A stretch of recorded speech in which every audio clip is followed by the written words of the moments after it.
Le livre de la prière, Kitab al-Salah. Al-Salah, donc la prière, comme on avait dit la semaine dernière et dans les cours précédents, lorsqu'on entame un nouveau chapitre, il est préférable de donner la définition des termes qu'on utilise. Quand là on rentre dans le livre de la prière, il est bien de savoir qu'est-ce que le mot prière signifie, tant au niveau de la langue arabe qu'au niveau juridique. D'accord? As-salat lughatan huwa ad-du'a. La prière, son sens littéraire, son sens au niveau de la langue arabe, ça signifie l'invocation. Qui connaît la preuve? Qui peut m'apporter une preuve dans le Coran que as-salat, ça veut dire ad-du'a?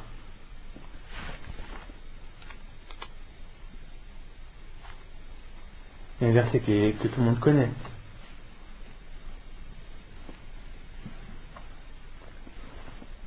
Personne?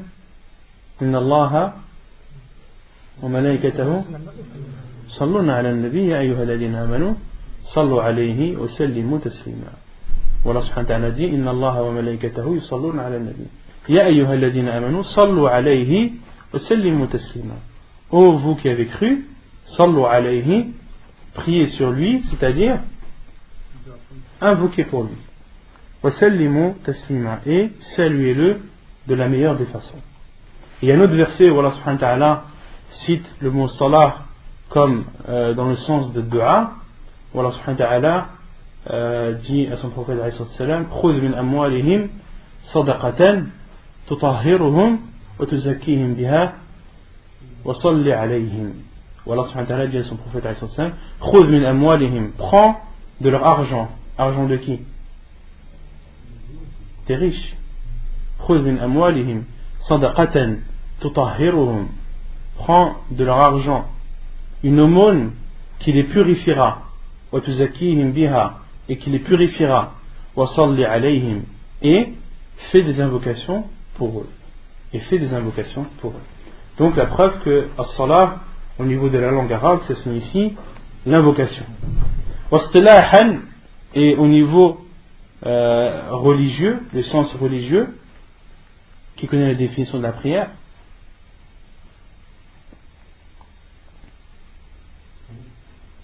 Et il vous dit la prière, c'est quoi la prière?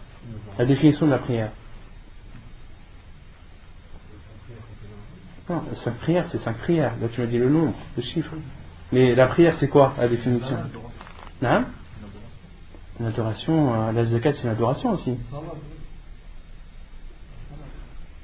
Non, il y a une définition, je veux une définition. La prière, qu'est-ce que c'est? Non. Des gestes, des paroles et dans un ordre, des classifications. T'as bien commencé, t'as mal fini. C'est des gestes, sahih.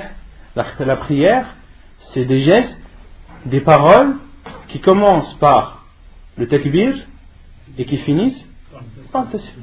Là, c'est ça la prière. C'est simple que ça. هي الأفعال والأقوال التي تبدأ بالتكبير وتختتم بالتسليم. La définition de la prière. نعم. يقول المؤلف الصلوات المفروضات 5 الظهر والعصر والمغرب والعشاء والفجر. Donc les prières obligatoires sont au nombre de 5. Al-Dhuhr, Al-Asr, Al-Maghrib, Al-Isha et Al-Fajr. Et Al-Fajr, il y a des hadiths qui nomment Al-Fajr Al-Subh. Et ça c'est aussi au niveau des écoles juridiques. Vous allez voir certaines écoles qui vont appeler Al-Fajr Al-Subh et Al-Subh Al-Fajr. Ce sont deux termes qui veulent dire la même chose. D'accord? Et certains disent que Al-Subh c'est la prière obligatoire et Al-Fajr ce sont les deux prières, les deux rak'at qui sont surérogatoires que l'on fait avant la prière obligatoire. D'accord? Donc tout ça ce sont des termes. Après il faut seulement être sûr du terme qui est employé et de son sens. Et certains peuvent employer Al-Fajr en voulant dire la prière obligatoire, d'autres peuvent employer Al-Fajr en voulant dire la prière surrogatoire. Il faut demander explication et éclaircissement. D'accord? Mais les hadiths du prophète sallam, comme on verra plus tard, certains hadiths la nomment as-subh, donc la prière obligatoire, et d'autres hadiths nomment la même prière obligatoire al-fajr. Donc les prières obligatoires sont au nombre de 5. عن أنس بن مالك رضي الله عنه قال فرضت على النبي صلى الله عليه وسلم الصلوات ليلة أسري به 50 ثم نقصت حتى جعلت 5 ثم نودي يا محمد إنه لا يبدل القول لدي وإن لك بهذه 50 حديث متفق عليه رواه البخاري ومسلم. Selon Anas ibn Malik radiyallahu anhu, il dit: les prières ont été rendues obligatoires sur le prophète alayhi salam la nuit où il a fait l'ascension. Leur nombre était de 50. Thumma nuqisat, puis elles ont été diminuées jusqu'à atteindre le nombre de 5. Puis le prophète alayhi salam a été appelé. Il a été dit: ô Mohammed, ma parole ne change plus. Tu as maintenant 5 prières pour 50. Tu as 5 prières pour 50. C'est-à-dire 5 prières que tu accompliras et dont tu auras la récompense de 50. Donc là, dans ce hadith, le cheikh l'a cité. Pourquoi est-ce qu'il a cité ce hadith? Pour prouver que les prières qui sont obligatoires sont au nombre de 5.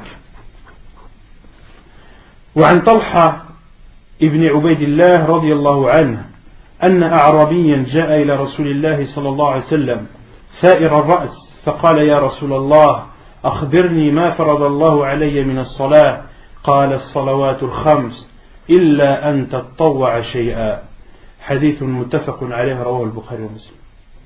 Et selon Talha ibn Ubaydillah, qu'Allah l'agréé, il dit qu'un bédouin est venu vers le prophète alayhi salam. Ce bédouin avait les cheveux décoiffés. Sa'ir ar-ra's. Faqala ya Rasulallah, il a dit: ô envoyé d'Allah, informe-moi de ce que Allah a ordonné comme prière. Le prophète alayhi salam lui a répondu: as-salawatul khams, les 5 prières, sauf si tu veux faire un plus. Illa an tatawwa'a shay'a, sauf si tu veux en faire plus. Et le plus, il sera considéré comme surérogatoire. Donc là, dans ces 2 hadiths, on voit bien que le nombre de prières qui est obligatoire est de 5. Pourquoi est-ce que le cheikh dit insiste sur le fait que le nombre de prières qui est obligatoire est de 5? Pourquoi? Parce que d'autres savants disent qu'il y a plus que 5 prières.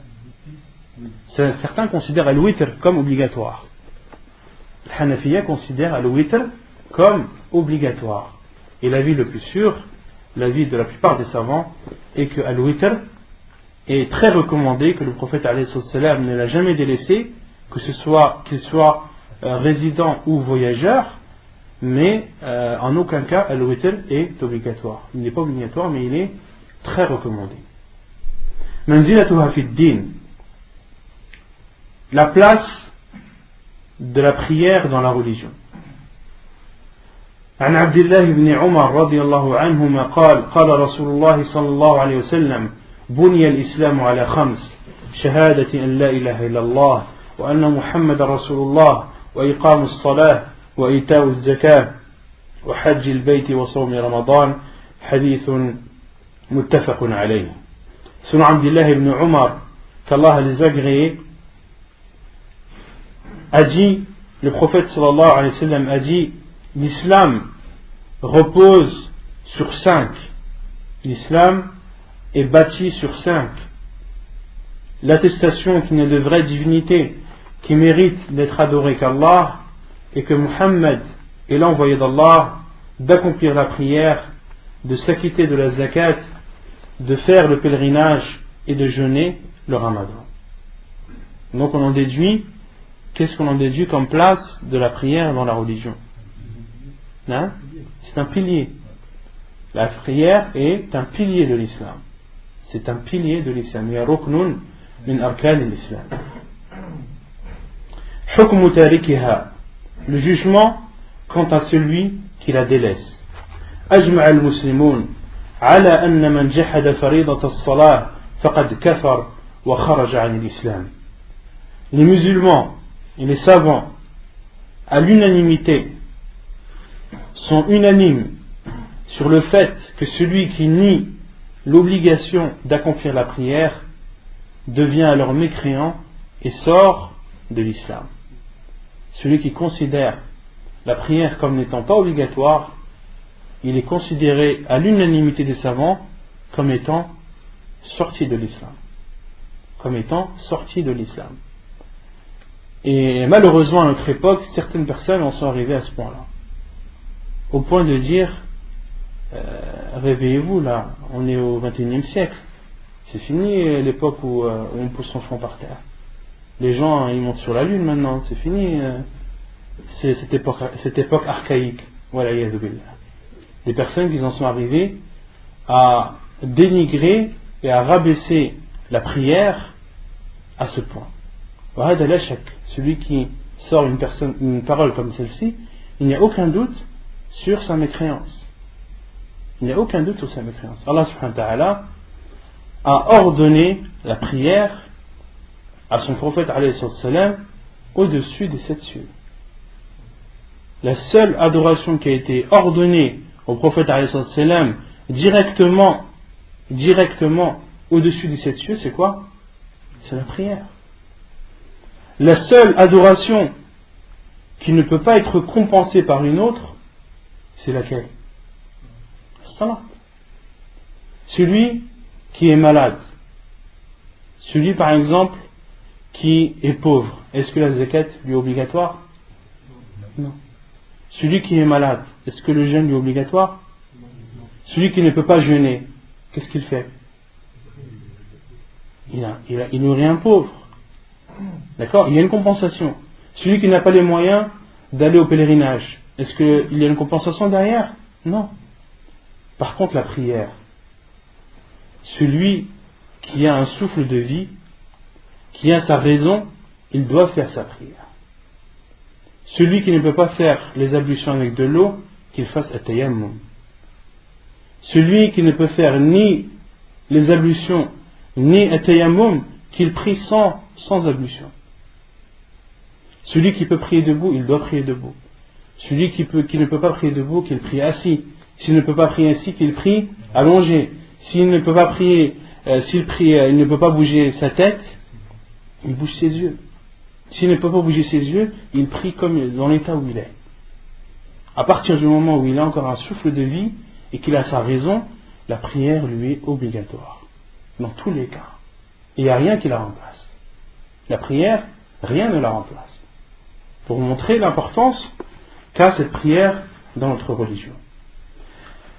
طيب لكنهم اختلفوا في من ترك الصلاة مع اعتقاده وجوبها.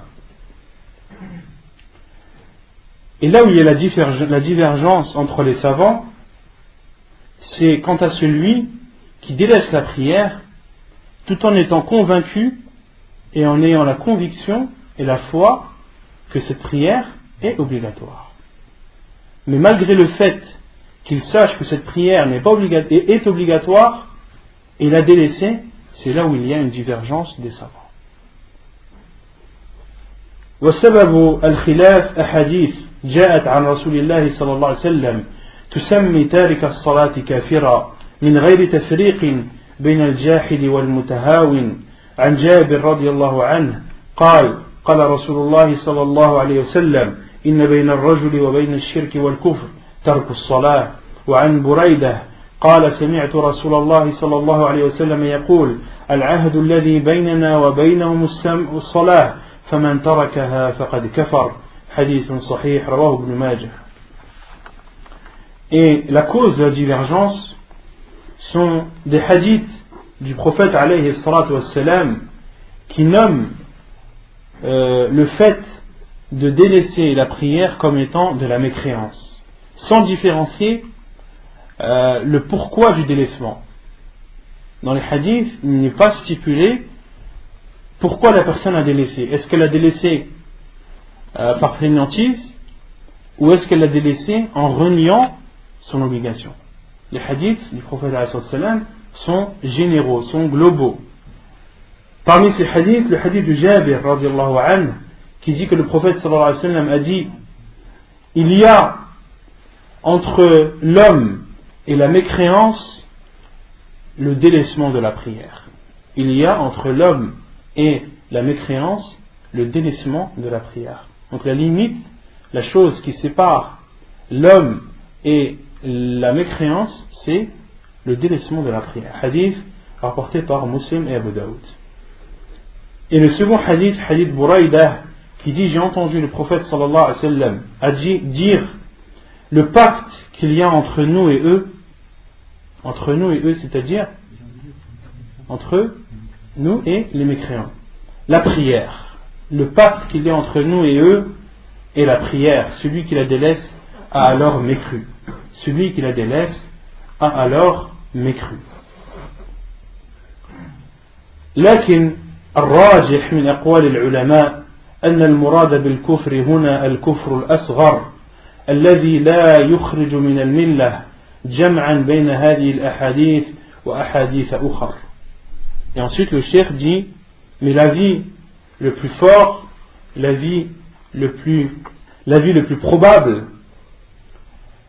parmi les avis des savants, c'est que le kufr, la mécréance qui a été citée dans les hadiths, dans les hadiths précédemment cités, signifie la petite mécréance. La petite mécréance qui ne sort pas la personne de l'islam. Et ceci en rassemblant les hadiths du prophète alayhi salam qui ont été précédemment cités avec d'autres hadiths. Donc les savants qui considèrent que celui qui délaisse la prière est un mécréant, leur preuve ce sont les hadiths qu'on a cités auparavant. La différence qu'il y a entre un homme et la mécréance, c'est le délaissement de la prière. Et l'autre hadith du prophète alayhi salam, le pacte qu'il y a entre nous et eux est le délaissement de la prière. Celui qui la délaisse a alors mécru. Non. Et le cheikh dit: mais l'avis le plus probable, le plus fort, c'est que la mécréance qui a été citée dans les hadiths est une petite mécréance et non une grande mécréance. Est-ce que vous connaissez des hadiths du prophète où le terme mécréance a été cité, mais il signifie la petite mécréance et non la grande? Non.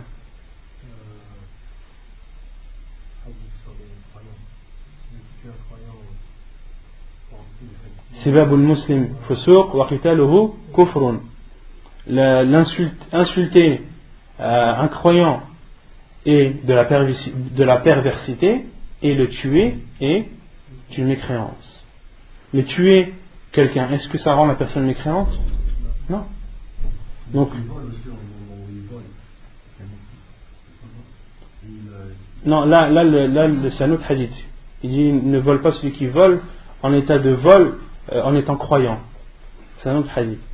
Et dans ce hadith, les savants sont unanimes que la mécréance dans ce hadith-là, le hadith où le prophète sallam dit d'insulter un croyant est une perversité et de le tuer est une mécréance, les savants sont unanimes sur le fait que la mécréance dans ce hadith signifie la petite mécréance et non la grande. D'accord? Donc il y a des hadiths du prophète sallam, la mécréance se divise en deux. Ça c'est la croyance des gens de la sunna. Le sunna, ils divisent la croyance en deux: al-kufr al-akbar ou al-kufr al-asghar. Non. Et donc le cheikh dit que l'avis le plus juste est que la mécréance qui a été citée dans le hadith, d'accord, signifie la petite mécréance. Et les savants disent que la preuve, c'est que le prophète a dit faqad kafar, il a alors mécru, il n'a pas dit fahuwa kafir.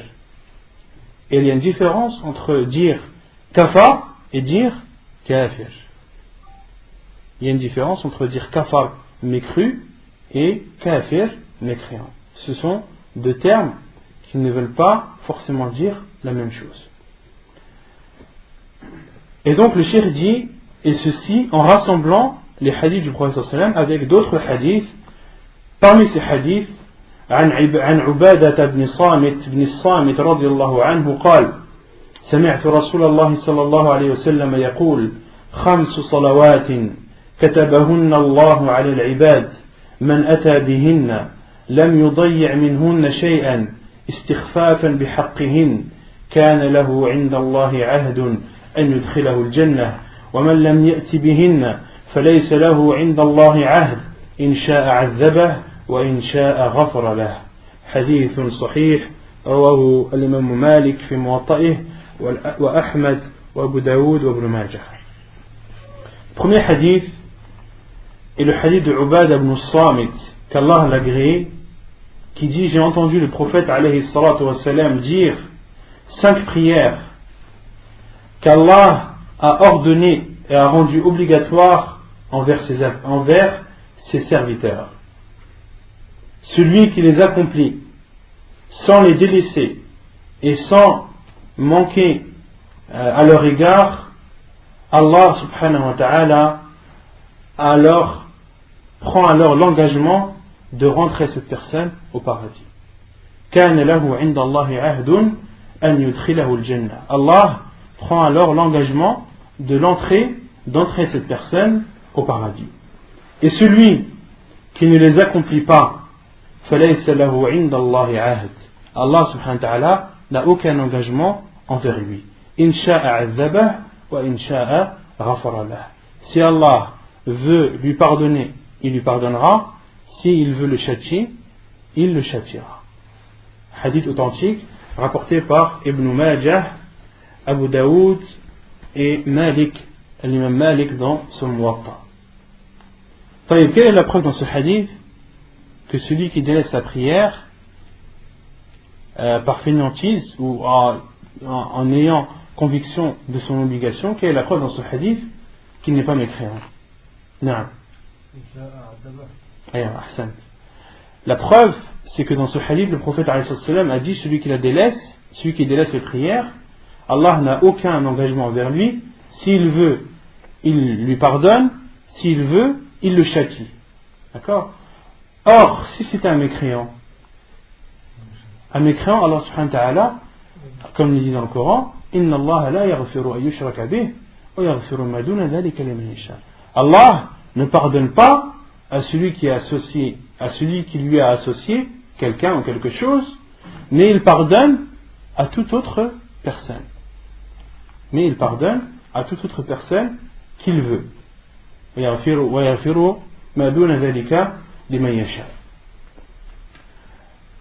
Donc, le mécréant, lorsqu'il meurt en étant mécréant, Allah subhanahu wa ta'ala ne lui pardonnera pas. Allah subhanahu wa ta'ala ne lui pardonnera pas. Donc il n'a pas de possibilité.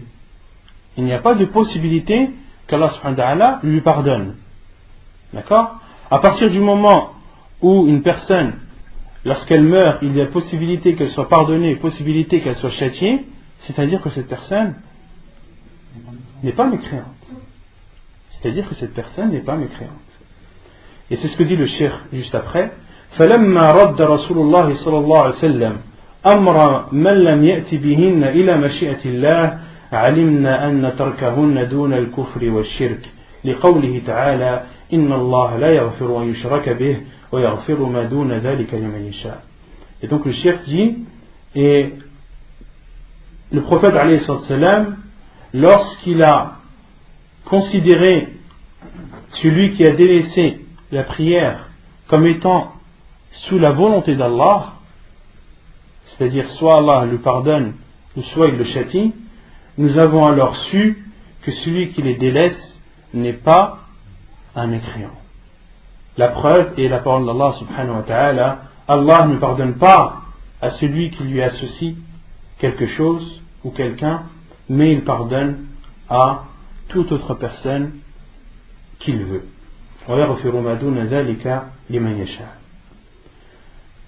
Second hadith, عن أبي هريرة رضي الله عنه قال: سمعت رسول الله صلى الله عليه وسلم يقول: إن أول ما يحاسب به العبد المسلم يوم القيامة الصلاة الصلاة المكتوبة فإن أتمها وإلا قيل انظروا هل له من تطوع فإن كان له تطوع أكملت الفريضة من تطوعه ثم يفعل بسائر الأعمال المفروضة مثل ذلك. حديث صحيح رواه ابن ماجه والترمذي والنسائي. Un autre hadith, le hadith d'Abu Huraira radiallahu anhu, qui dit: j'ai entendu le prophète alayhi salatu wassalam dire, la première chose par laquelle le serviteur musulman sera jugé le jour du jugement sera la prière obligatoire, as-salatu al-maktuba. Si il l'a bien accompli, sinon on dira regardez s'il a des prières surérogatoires. S'il a alors des prières surérogatoires, complétez alors ces prières obligatoires et il sera fait ainsi avec chaque acte obligatoire similaire. Donc dans ce hadith, le prophète alayhi salam nous dit que la première chose par laquelle nous serons jugés le jour du jugement sera la prière. La prière obligatoire. Si la prière obligatoire était complète, c'est-à-dire qu'elle a été faite avec sincérité et conformément à la sunna du prophète alayhi salam, dans ce cas, on passera au jugement des autres actes. Mais si cette prière obligatoire n'est pas complète, il sera dit, Allah subhanahu wa ta'ala dira aux anges de regarder est-ce qu'il y a des prières surérogatoires que cette personne a faites qui pourront compenser le manque de ces prières obligatoires. D'accord? Et il sera fait ainsi avec tous les actes. Il sera fait ainsi avec tous les actes. D'accord? Comme le jeûne par exemple. Le jeûne obligatoire, s'il n'était pas complet, Allah subhanahu wa ta'ala demandera à ce qu'on regarde son jeûne surérogatoire pour qu'il vienne compléter le manque du jeûne obligatoire. Ainsi de suite avec tous les actes. Quelle est la preuve dans ce hadith que celui qui délaisse la prière n'est pas un mécréant?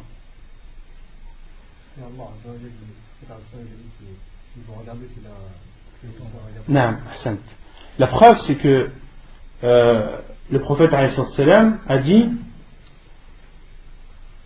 s'il l'a faite, sinon de regarder à tatawwa. D'accord? Mais s'il ne l'avait pas faite, c'était un mécréant, il n'aurait même pas eu besoin de regarder la suite. D'accord? Il n'aurait même pas eu besoin de regarder la suite. À partir du moment où la suite, où on regarde s'il y a éventuellement des prières surrogatoires, c'est-à-dire que cette personne, elle est musulmane. D'accord? Et qu'il y a possibilité qu'elle entre au paradis. Non. Le manque, ça peut être un manque total ou un manque partiel. Soit la personne ne la fait pas, d'accord, ou soit la personne l'a faite ou ne l'a pas faite entièrement. On va faire 2 prières par jour, 3 prières par jour, d'accord. Le manque après, il est relatif, ça dépend. Ça peut être un manque total comme un manque partiel. Est-ce que aussi c'est par rapport à des choses qu'on devait faire, par exemple sur la prière et qu'on n'a pas fait? Ça peut être aussi en rapport à ça. Ça peut être un manque de khushu', ça peut être un manque au niveau des arkan, des piliers de la prière, comme de faire un ruku' comme il se doit, de faire un sujoud comme il se doit. Non, ça se fait compléter par des prières surrogatoires. Et c'est là où on répond aussi aux adeptes des épluchures dont on avait parlé la semaine dernière, ceux qui disent que les gens de la sunna perdent leur temps à parler de futilité, de parler de ci, de ça. C'est là où on voit où les choses surrogatoires ont leur importance. D'accord? Les choses surrogatoires ont leur importance sur quoi? Parce que Yawm al-Qiyamah, elles nous serviront à compléter les manques qu'on a eu dans nos adorations et dans nos œuvres obligatoires. Non. وعن حذيفة بن اليمان قال رسول الله صلى الله عليه وسلم يدرس الإسلام كما يدرس وشي الثوب حتى لا يدرى ما صيام ولا صلاة ولا نسك ولا صدقة ولا يسرى على كتاب الله عز وجل في ليلة فلا يبقى في الأرض منه آية وتبقى طوائف من الناس الشيخ الكبير والعجوز يقولون أدركنا آباءنا على هذه الكلمة لا إله إلا الله فنحن نقولها فقال له صلة ما تغني عنهم لا إله إلا الله وهم لا يدرون ما صلاة ولا صيام ولا نسك ولا صدقة فأعرض عنه حذيفة ثم ردها عليه ثلاثا كل ذلك يعرض عنه حذيفة ثم أقبل عليه في الثالثة فقال يا صلة تنجيه من النار يا صلة تنجيه من النار يا صلة تنجيه من النار حديث صحيح رواه ابن ماجه. Donc le troisième hadith, c'est le hadith de Hudayfa ibn al-Yaman radiyallahu anhu qui dit, le prophète alayhi salatu wassalam a dit yudrasu l'islam kama yudrasu washu thawb. Yudrasu l'islam, ça signifie que l'islam s'usera, si on traduit textuellement, l'islam s'usera comme s'use washu thawb, ce sont les broderies qui sont dans les vêtements. Au fur et à mesure du temps, ces broderies s'usent. D'accord? Et le prophète a comparé l'usure de l'islam, entre guillemets, à l'usure des vêtements brodés. Hatta la yudra, jusqu'à ce que les gens ne savent plus ce qu'est jeûne, ce qu'est prière, ce qu'est sacrifice, ce qu'est aumône. Et il va arriver un temps où les gens ne sauront même pas ce que c'est que as-sawm, ne sauront même pas ce que c'est que la prière, ne sauront même pas ce que c'est que de sacrifier une bête, ne sauront pas ce que c'est que l'aumône. Ça c'est vers la fin des temps. Il y a des hadiths du prophète sallam, il dit la taqumu as-sa'a illa ala shirar an-nas. L'heure n'arrivera ou ne surviendra que sur les pires des créatures. Et un autre hadith du prophète sallam, la taqumu as-sa'a wa ala al-ard man yaqulu Allah Allah. L'heure interviendra alors que sur terre il n'y aura personne qui puisse dire Allah Allah. À ce point. Il n'y aura plus de musulmans. Il y aura la pire des créatures. L'heure interviendra et lorsqu'elle interviendra sur terre il n'y aura que les pires créatures. Voilà, hatta la yudra, à tel point que jeûne, les gens ne sauront même pas ce que c'est que de jeûner, ne sauront pas ce que c'est que de prier, ne sauront pas ce que c'est que de donner de l'aumône. ولا يسرى على كتاب الله عز وجل في ليلة. ولا يسرى, et le Coran sera ôté. Allah subhanahu wa ta'ala élèvera le Coran. Les gens se lèveront le matin, ouvriront les masahib et verront que les pages blanches. Parmi les signes de la fin des temps, c'est qu'Allah subhanahu wa ta'ala va élever le Coran. Élever le Coran, les savants disent dans tous les sens. Les gens qui l'avaient dans leur poitrine, Allah subhanahu wa ta'ala élèvera. Ceux qui connaissaient le Coran par cœur, ils ne le connaîtront plus. Et tous les masahif, tous les Corans qui seront présents sur terre, Allah subhanahu wa ta'ala élèvera le Coran et les pages seront blanches. ولا يسرى على كتاب الله عز وجل في ليلة فلا يبقى في الأرض منه آية. Il ne restera sur terre ne serait-ce qu'un verset. Il n'y aura plus aucun verset sur terre. Non. Ça prouve qu'il est préservé. وتبقى طوائف من الناس الشيخ الكبير والعجوز. Et il restera des personnes, des vieilles personnes qui diront أدركنا آباءنا على هذه الكلمة. Nous avons connu nos pères et nos mères nous les avons connus en disant cette parole La ilaha illallah fa nahnu naquluha. Et nous la disons également. Yani, à cette époque, il n'y aura que des personnes âgées qui se rappelleront que leurs parents disaient La ilaha illallah et nous on dit La ilaha illallah. Et autrement dit, il n'y a que les vieilles personnes qui diront La ilaha illallah. Les jeunes, khalas, ils auront tout oublié. فقال له صلة. Et Silah a dit à Hudayfa, car c'est Hudayfa radiallahu anhu, qui rapporte le hadith du prophète alayhi salam. Et Silah lui a dit, est-ce que la ilaha illallah les sauvera alors qu'ils ne savaient même pas ce que c'est que prière, ce que c'est que jeûne, ce que c'est que sacrifice et ce que c'est qu'aumône. Et Hudayfa radiallahu anhu s'est éloigné de cela. يعني il l'a esquivé. فأعرض عنه ثم ردها عليه ثلاثا. Et Silah lui a réitéré sa phrase. Est-ce que la ilaha illallah leur servira et les sauvera alors qu'ils ne savaient pas ce que c'est que prière, que jeûne, que sacrifice et qu'aumône? Et Hudayfa radiallahu anhu l'a esquivé 3 fois. كل ذلك يعرض عنه حذيفة. À chaque fois Hudayfa radiallahu anhu esquivait Silah. ثم أقبل عليه في الثالثة. Puis après la 3e fois, Hudayfa radiallahu anhu est parti vers Silah. Il lui a dit, Ya Silah, ô Silah, tunjihi min an-nar, elle les sauvera du feu de l'enfer, elle les sauvera du feu de l'enfer, elle les sauvera du feu de l'enfer. C'est-à-dire, la ilaha illallah.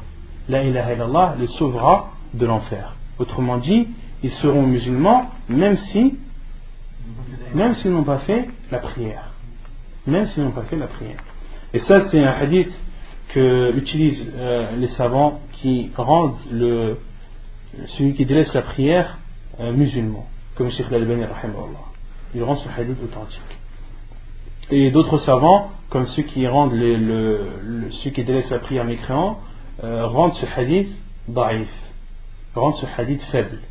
Et Cheikh Al-Albani rahimahullah leur a répondu avec les preuves que ce hadith n'est pas faible, mais au contraire il est authentique. Un autre hadith que Cheikh Al-Albani rahimahullah utilise, c'est le hadith de l'bitaqa qu'on avait vu dans les cours précédents, le hadith de la carte. Vous connaissez le hadith de la carte? Celui qui viendra le jour du jugement alors qu'il n'aura accompli aucun bien. Et tous ces actes, tous ces péchés seront mis d'un côté de la balance et il sera sorti une carte que l'on mettra, qui sera mise sur l'autre plateau de la balance, et cette carte sera plus lourde que tous les péchés de la personne. Et Allah subhanahu wa ta'ala lui dira, innaka la tuzlamu al-yawm. Aujourd'hui tu ne seras point offensé. Et cette carte, il s'avérait que c'était la ilaha illallah, cette parole que cet homme avait dit et qui l'a sauvé du feu de l'enfer le jour du jugement alors qu'il n'avait accompli aucun bien. Non. À partir du moment où il avait dit la ilaha illallah, il était considéré comme musulman et donc sous la mashi'a, sous la volonté d'Allah, soit de lui pardonner et soit de le châtier. Et Allah subhanahu wa ta'ala, lorsqu'il pardonne à quelqu'un, c'est par son bienfait, par le bienfait d'Allah subhanahu wa ta'ala, et lorsqu'il châtie quelqu'un, c'est par justice. Non. طيب ونكتفي بهذا القدر. Donc on continuera Inch'Allah la semaine prochaine. وصلى الله وسلم وبارك على نبينا محمد وعلى آله وصحبه أجمعين وآخر دعوانا أن الحمد لله رب العالمين.